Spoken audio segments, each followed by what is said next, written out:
salam sejahtera bagi kita semua. Pada hari ini kita akan melanjutkan materi pelajaran kita, yaitu masih pengenalan terhadap ekspor impor.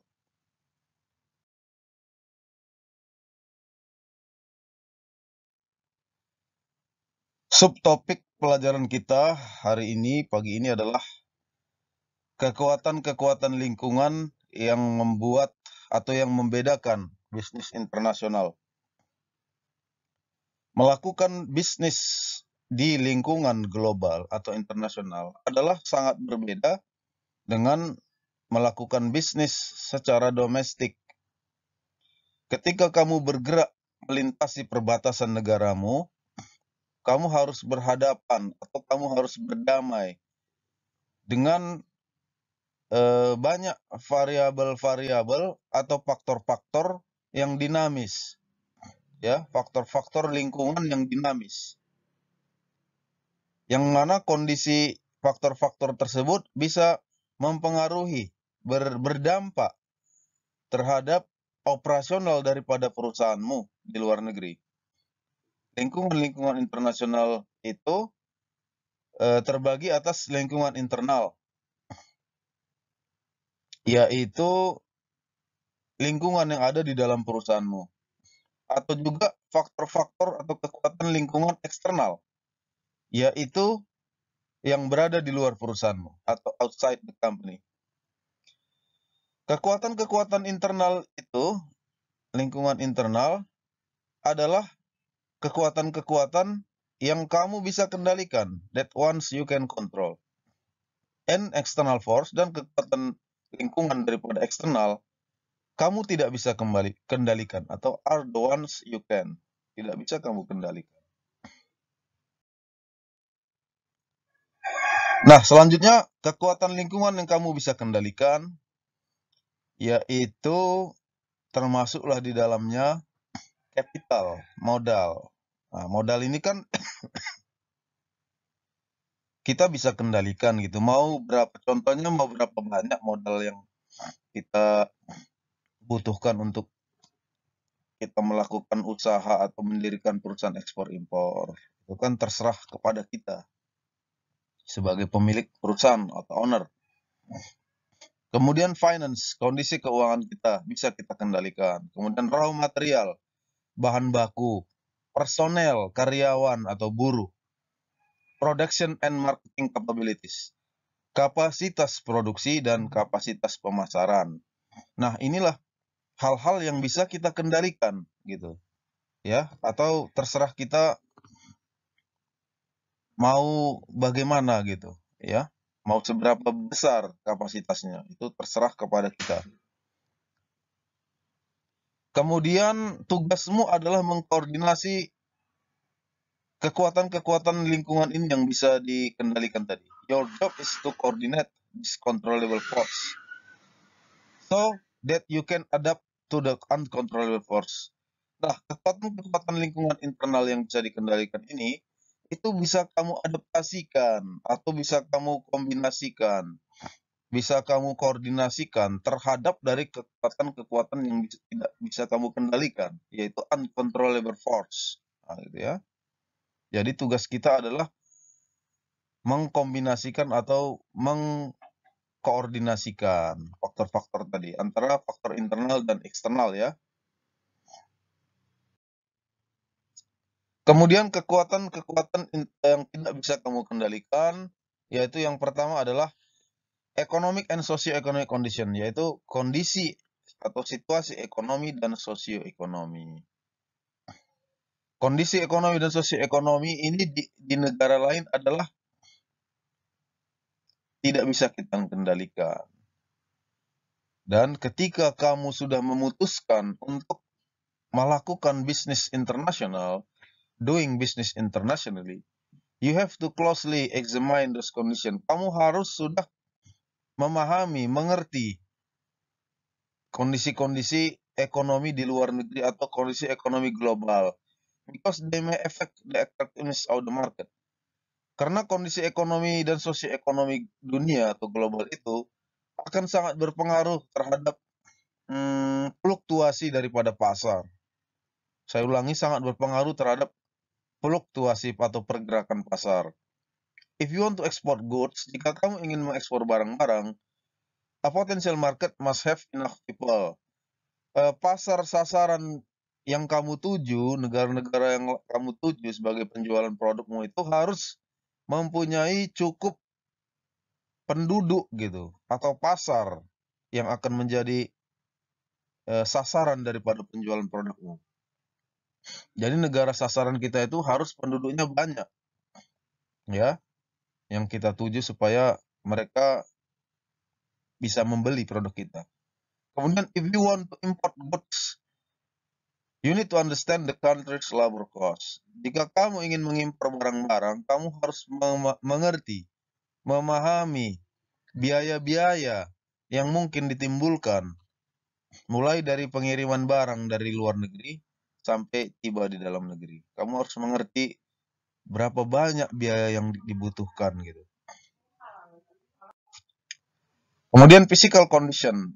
Physical condition ini adalah kondisi fisik, yaitu the impact of geography and natural resources. Ya, impact itu akibat atau dampak dari faktor geografi dan natural resources, sumber daya alam. Dampak dari geografi dan sumber daya alam, kamu harus mengerti, harus memahami di negara-negara tersebut lokasinya di negara mana, kemudian size besarnya negara itu, ukuran negara, topografi itu termasuk juga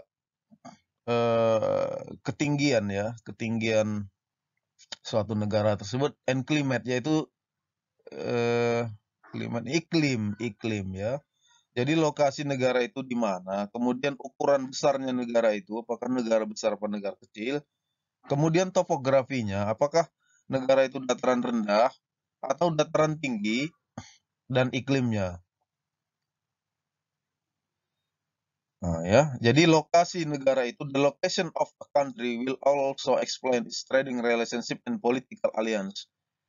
Di mana negara itu berlokasi itu akan bisa menjelaskan hubungan dagang negara tersebut dengan aliansi politik.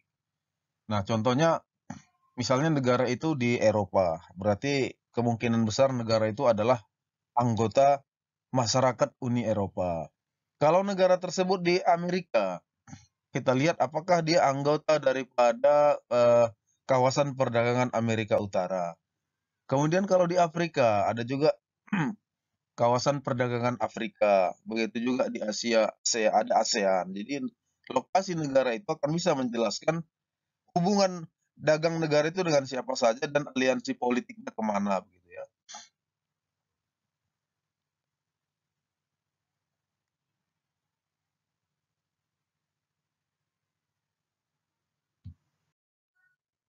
Kemudian political and legal condition, kondisi politik, hukum dan politik. Ketika kamu akan melakukan ekspor atau impor, kondisi politik di negara tersebut harus stabil gitu. Di negara yang kita tuju ini harus, mitra kita itu harus stabil. Nah, dan juga negara yang kita tuju itu harus mempunyai kemauan atau sudah melakukan daripada free trade atau perdagangan bebas. Nah, ya, satu, kondisi politik negara itu harus stabil, kemudian negara itu juga anggota perdagangan bebas atau memang mau melakukan perdagangan bebas. Itu syaratnya. Kalau kita ingin ekspor atau impor atau melakukan hubungan dagang. A friendly political atmosphere permit business to grow, even though a country is poor in natural resources. Jadi sifat negara atau sifat politik dari negara yang akan menjadi mitra dagang kita itu, kalau sifat negara itu politiknya bagus, stabil, dan negara itu juga bersahabat, maka ini akan bisa meningkatkan bisnis kita tadi, ekspor impor. Meskipun negara itu adalah negara miskin sumber daya. Nah, meskipun negara itu negara miskin, tapi kalau dia kondisi politiknya stabil, negara itu juga bersahabat, dan juga dia anggota perdagangan bebas, free trade, maka di masa yang akan datang hubungan dagang kita bisa meningkat. Nah, sebaliknya jika negara tersebut kaya dengan sumber daya alam, tetapi negara itu instability atau nggak stabil kondisi politiknya, ada peperangan gitu ya, maka itu akan membahayakan bisnis kita. Kita tidak usah masuk ke negara yang situasi politiknya tidak stabil.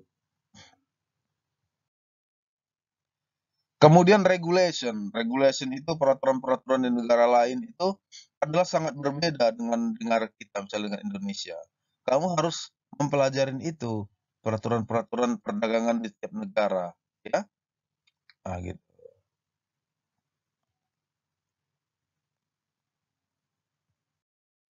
Kemudian cultural condition, kondisi daripada budaya. Nah, kondisi budaya ini bisa mempengaruhi semua fungsi-fungsi yang ada dalam bisnis, yaitu bisa mempengaruhi marketing, human resource management, production, and finance. Bisa mempengaruhi. Jadi yang termasuk kepada budaya atau culture adalah total of the belief, kepercayaan, agama, value, nilai-nilai, rules, aturan-aturan, norma-norma, teknik and institution that characterize populasi. Yang karakteristik daripada penduduk gitu. In other words, it is the thing that makes individual group different. Dengan kata lain, culture ini, budaya ini yang membuat suatu masyarakat itu adalah berbeda. Contoh masyarakat Indonesia misalnya dengan masyarakat Jepang.